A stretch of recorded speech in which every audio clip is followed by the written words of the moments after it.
Social media is an active axe that tears down the fabric of a relationship over time if not managed correctly. What happens? See, a long time ago, in order to become famous, you had to do something profound affecting humanity, right? Today, if you want to be famous, you don't need to do that. All you need is an internet connection and maybe a selfie stick and a camera, and you can be famous. And guess what?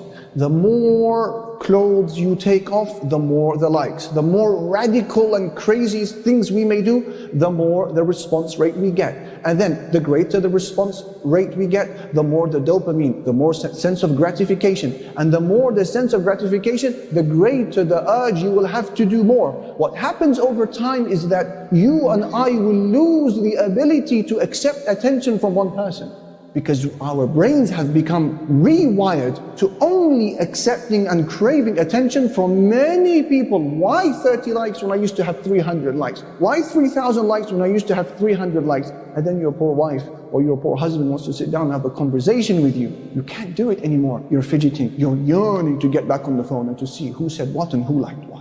Social media, brothers and sisters, if you are not doing anything profound with it, like for example saving people from the hellfire, guiding them to Jannah and glorifying Allah subhanahu wa ta'ala, which I would claim a lot of us are not doing, delete it altogether. If it is affecting your relationship, delete it altogether and save this mithaq ghalidh, this firm covenant. Brothers and sisters, in terms of reviving the concept of mawadda, we can stop showing the world the happiness in our married life. Brothers and sisters, stop showing the world about the happiness that you are experiencing as a husband or wife.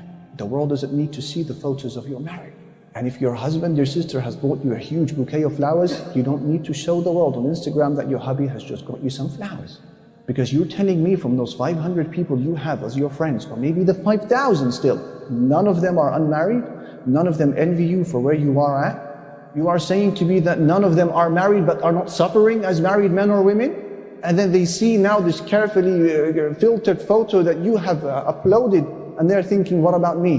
Don't you fear that an eye may affect you, because the evil eye is real? Now, we don't want to take this to paranoia, brothers and sisters, but I don't doubt that many of the sudden breakdowns of relationships that seem completely unexplainable are due to the ayn. Ahmad narrates in his Musnad, and al-Hakim in his Mustadrak, that the Messenger sallallahu alayhi wa sallam said, إِذَا رَأَى أَحَدُكُمْ شَيْئًا أَعْجَبَهُ فَلْيُبَرِّكْ فَإِنَّ الْعَيْنَ حَقٌّ. If any of you sees something that he admires, let him make dua for barakah, blessing, Allahumma barik lahu, or something like that. He said, because the eye is real.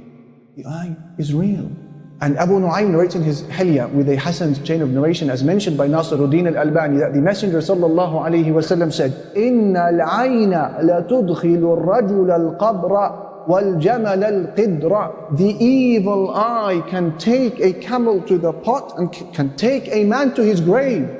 La ilaha illallah. The evil eye can kill camels. It can put them in the pot for meat, for people to eat. And it can take a man to his grave. Rather, a step further, the Messenger sallallahu alayhi wa sallam said in a terrifying hadith, إِنَّ أَكْثَرَ مَا يقضي على أناس من أمتي أو كما قال عليه الصلاة والسلام بعد قضاء الله وقدره بالأنفس يعني العين. The most thing that claims the lives of people from my nation after the qadr of Allah is the evil eye.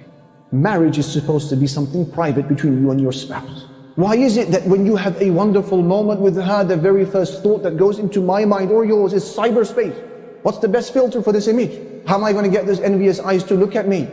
And then you expect that this is something that will not require a price? Impossible, dear brothers and sisters. We have taken enemies at times, or at least the masses of people with different intentions. We have brought them into our homes. We have taken them for drives in our cars. We have shown them our dates with our spouses. We might as well pack them a suitcase. Allah subhanahu wa ta'ala wants you to cover this, dear brothers and sisters, and only show it perhaps to those few people who you know want good for you. And at times, it doesn't need to be somebody who hates you to affect you with the eye. It could be purely admiration, but they don't say the right things, and then you are stuck. Don't put yourself, dear brothers and sisters, in this corner. Put yourself outside of harm's way, and that means cover the khair that Allah Almighty has given you. Rethink your social media now as we are speaking to one another. And say the adhkar, the morning and evening remembrances, and undoubtedly this is sufficient protection. أَلَيْسَ اللَّهُ بِكَافٍ عَبْدَهُ. Allah is certainly sufficient for His servant.